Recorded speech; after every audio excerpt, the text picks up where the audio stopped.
Submerged in his new novel, Turkey's Nobel Prize laureate Orhan Pamuk gazes out over the city of Istanbul, the main protagonist of his books, keeping a troubled eye over the development of his country.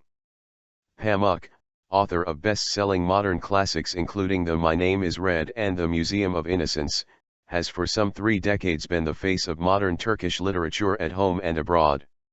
His novels, translated into dozens of languages, won him the 2006 Nobel Prize in Literature but also the sometimes unwelcome status as the moral voice of a fast-changing nation. Receiving Agence France-Presse for an interview at his Istanbul apartment overlooking the Bosphorus, Pamuk made clear he wanted to be seen as a novelist and not reduced to a secular opponent of President Recep Tayyip Erdoğan. Not only do I have to maneuver myself to fight with the government, but I also have to hear people's demands, he told AFP. In a way, anyone who is in trouble or feels that the government is not doing well for them wants me to rightfully represent their problems. My Nobel Prize didn't make my life easy, but of course I'm happy to deal with all these problems. Compared to generations of writers in Turkey who were jailed, exiled, or even killed, I feel myself very lucky, he said. He expressed discomfort with media interviews, saying that after discussing literature for half an hour and politics for 20 minutes, what is ultimately broadcast is 1 minute of literature and 20 minutes of politics. Sitting behind a desk piled high with books, Pamuk's view takes in almost 2 millennia of Byzantine and Ottoman history in Istanbul, the Golden Horn, the Hagia Sophia, and the Blue Mosque.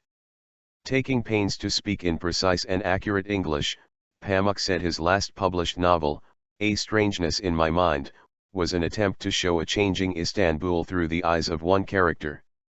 The story is about a street vendor who sells items including boza, a traditional drink made from fermented wheat that people enjoy at night and associated with Ottomanness, Turkishness, and romantic dreams of Ottoman life. On the other hand, my character shows the reader how the city street by street, shop by shop, window by window changes. When the book begins in the 1970s, Istanbul's population was just 2 million, but now it is up to 16 million, he noted. Whether Pamuk is writing about 20th century Turkey, as in the Museum of Innocence, or medieval times, as in My Name is Red, the city of Istanbul has almost been the main character in his works. For me, the sense of Istanbul is Bosphorus, history, a palimpsest of civilization, with monumental buildings and a continuous construction where people build and complain, and complain but enjoy their modern life. Which is all the contradictions that define Istanbul. Pamuk may be reluctant to be seen as a political figure, but he remains unequivocally critical of Erdoğan, who has boasted of transforming the country into a new Turkey with ambitious building projects. He said that the ruling Justice and Development Party, AKP, was destroying the balance of powers, which is in fact the key to any democracy.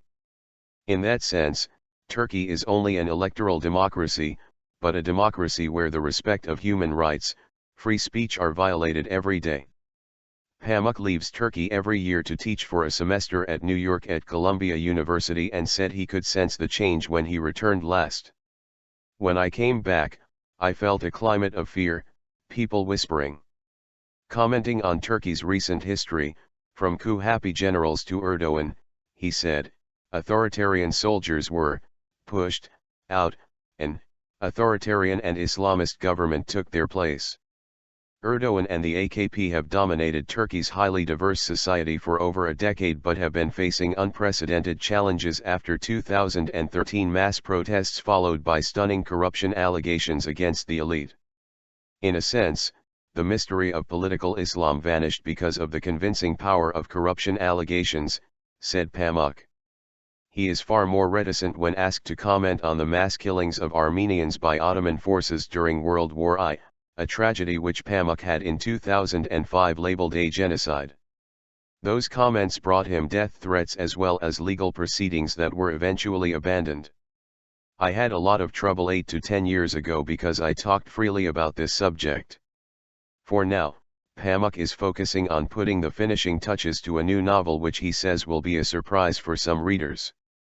In typical Pamuk style, it tells the story of a well digger in Istanbul and his apprentice and is allegorical. But this time there is a difference. The whole problem here is that this time I want to write a short novel, and break the heart of my traditional readers who always tell me to write a long one, he said.